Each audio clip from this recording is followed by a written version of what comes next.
A paz, meus amados. Hoje o tema da mensagem que o Senhor colocou no meu coração é o tempo de Deus.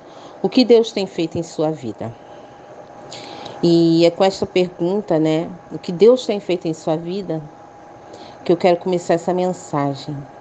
Como Ele tem agido com você? Vamos dar uma lida em Eclesiastes, capítulo 3, dos versículos 1 a 8, que diz: Tudo tem o seu tempo determinado, e há tempo para todo o propósito debaixo do céu. Há tempo de nascer e tempo de morrer, tempo de plantar e tempo de arrancar o que se plantou, tempo de matar e tempo de curar, tempo de derribar e tempo de edificar, tempo de chorar e tempo de rir, tempo de prantear e tempo de saltar, tempo de espalhar pedras e tempo de ajuntar pedras, tempo de abraçar e tempo de afastar-se de abraçar, tempo de buscar e tempo de perder, tempo de guardar e tempo de deitar fora, tempo de rasgar e tempo de coser, tempo de estar calado e tempo de falar, tempo de amar e tempo de aborrecer, tempo de guerra e tempo de paz. Amém? Quando eu aceitei Jesus,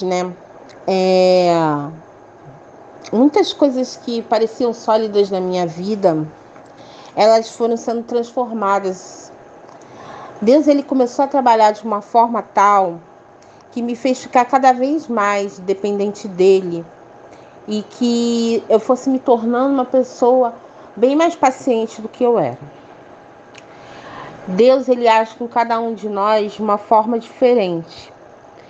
Eu sempre fui uma pessoa que busquei o que queria, sempre me esforcei para conquistar o que desejava, mas sempre achava que tudo para mim demorava muito mais tempo para acontecer e que eu sempre tinha que fazer muito mais do que outras pessoas, que tinha que empreender um esforço maior para alcançar meus objetivos, realizar meus sonhos. Porém, Deus, na verdade, ele estava me firmando, me moldando, me ensinando a saber esperar o tempo certo para conquistar o que desejava. Me ensinando que nem tudo aquilo que eu desejava no certo momento era bom para mim naquele momento. E ele estava ali garantindo que que o que eu conquistasse na minha vida fosse algo sólido, algo que não se desmoronasse. Deus, ele estava fazendo com que eu firmasse verdadeiramente as minhas estacas na rocha. Quando a gente vai lá no texto em Isaías, capítulo 54, no versículo 2, vai dizer o seguinte: amplie o lugar da tua tenda e as cortinas das tuas habitações se estendam. Não o impeças, alonga tuas cordas e firma bem as tuas estacas. Eu amo esse versículo. E deste versículo eu extraio 3 expressões que podemos usar para entender o tempo de Deus nas nossas vidas.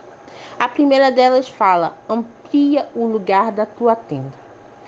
Deus, ele tem um tempo de agir em nossas vidas, mas ele não quer que fiquemos parados. Ele quer que prossigamos sempre rumo ao alvo. Às vezes nós temos um objetivo, mas Deus, ele sabe o tempo certo para que o alcancemos. Em certas horas ficamos parados, vendo o tempo passar, quando na verdade precisávamos agir. Deus muitas vezes quer que permaneçamos na terra para a qual Ele nos enviou, mas Ele não quer que fiquemos parados. Ele quer que peregrinamos nela, que a ampliemos, que a alargamos. Ele quer que a cultivemos para colhermos bons frutos. Então, eu vou lá para o texto em Gênesis 26, onde Deus, ele envia Isaac a Gerar.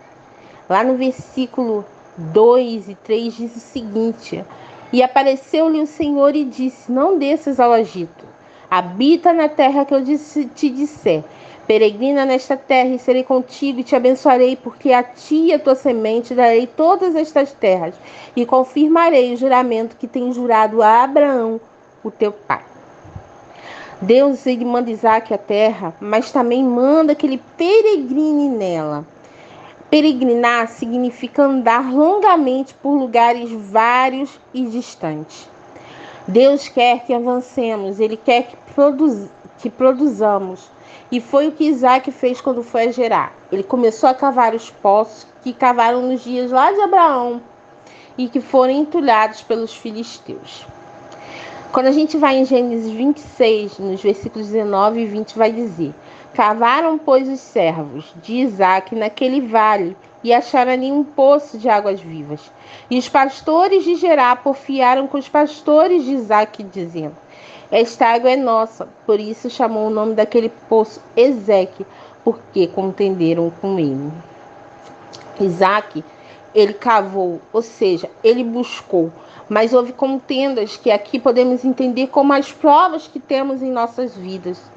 Então, muitas vezes nós estamos buscando, nós estamos cavando, e vai vir situações que vai trazer contendas, que vão ser provas na nossa vida. E aqui, então, cavar, entendemos como as buscas que fazemos e as contendas como as provas que nós temos. Às vezes nós vamos e cavamos o primeiro poço, mas há contenda, há provas e não paramos e resolvemos cavar outro poço, mas ainda não era o poço da vitória. Ainda não era o tempo de Deus na sua vida, na minha vida.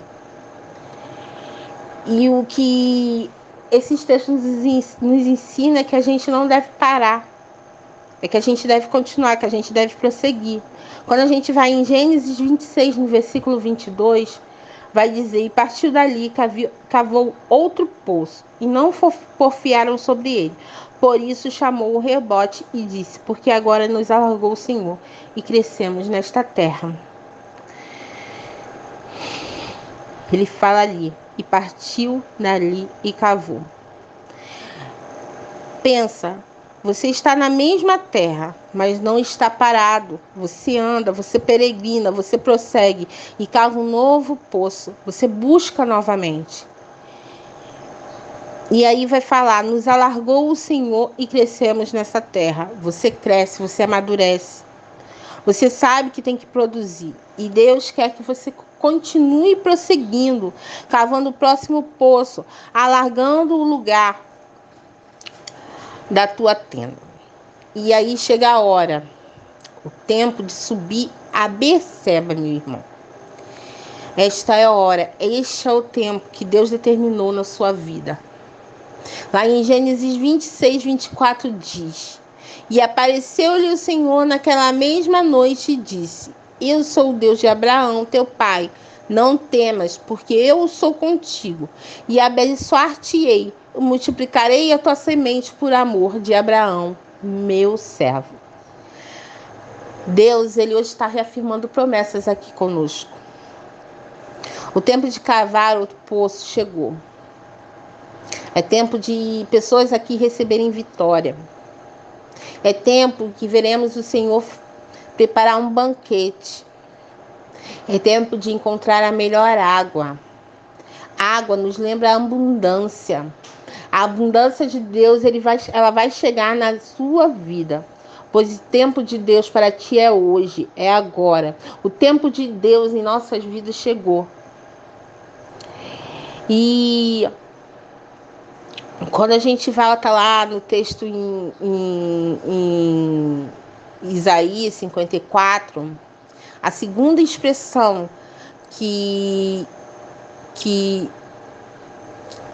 eu tomo, que diz o seguinte: não impeças. Deus, ele às vezes age de maneira que não entendemos. Muitas vezes ele nos leva a habitar uma terra, porém nós não peregrinamos nela, ficamos saindo dela, ficamos saindo da vontade de Deus. Vamos para a terra que é a habitação de nosso irmão, do nosso amigo, e acabamos impedindo e retardando o agir de Deus. Quando a gente se lembra de Jonatas e Davi, que eles eram muito amigos, né? Por um tempo nós vamos ver que Deus enviou Davi aonde habitava Jonatas.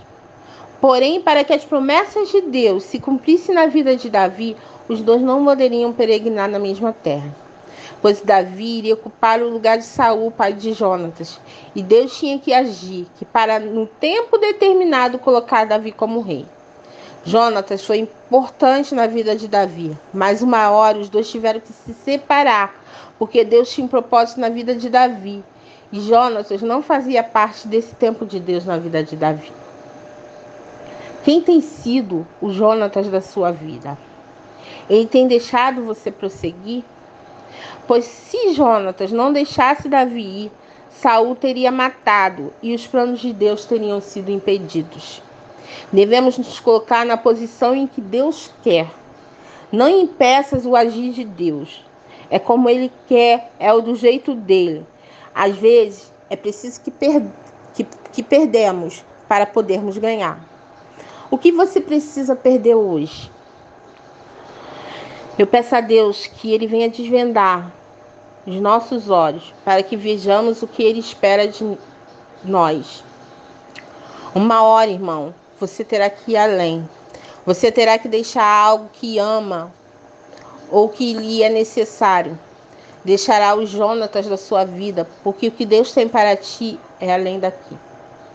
Há tempo de plantar, há tempo de colher, há tempo de agir, há tempo de parar. Há tempo de se divertir, há tempo de trabalhar.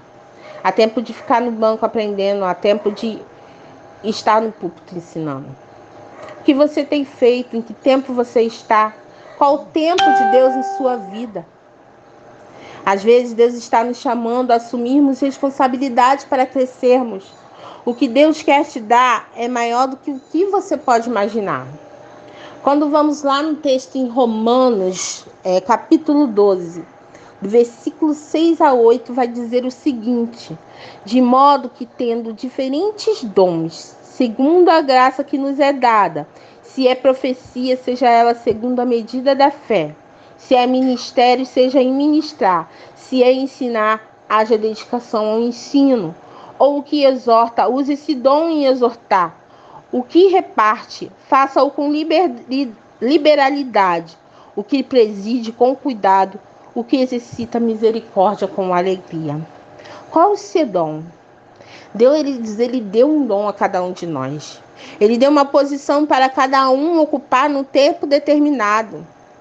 Quando nos colocamos na posição que Deus deseja, estamos dando combustível ao agir de Deus. E assim não o impedimos. Sara duvidou que pudesse ter filhos de Abraão. E lhe deu Agar, e nasceu Ismael, que não era o filho da aliança. Ismael era uma consequência da atitude de Sara, da sua falta de credulidade. Às vezes nos falta crer, confiarmos plenamente no Senhor. Muitas vezes é mais fácil crer no que vai dar errado do que não vai acontecer. Colocamos a nossa confiança no irmão, no colega, no trabalho, no mundo, na nossa capacidade, mas esquecemos de que Deus é o Todo-Poderoso. E tudo isto está nas mãos dele. Portanto, nossa confiança tem que estar nele. Israel, ele tardou a chegada da promessa de Deus por causa da incredulidade. Nós muitas vezes retardamos a promessa de Deus por causa da nossa incredulidade.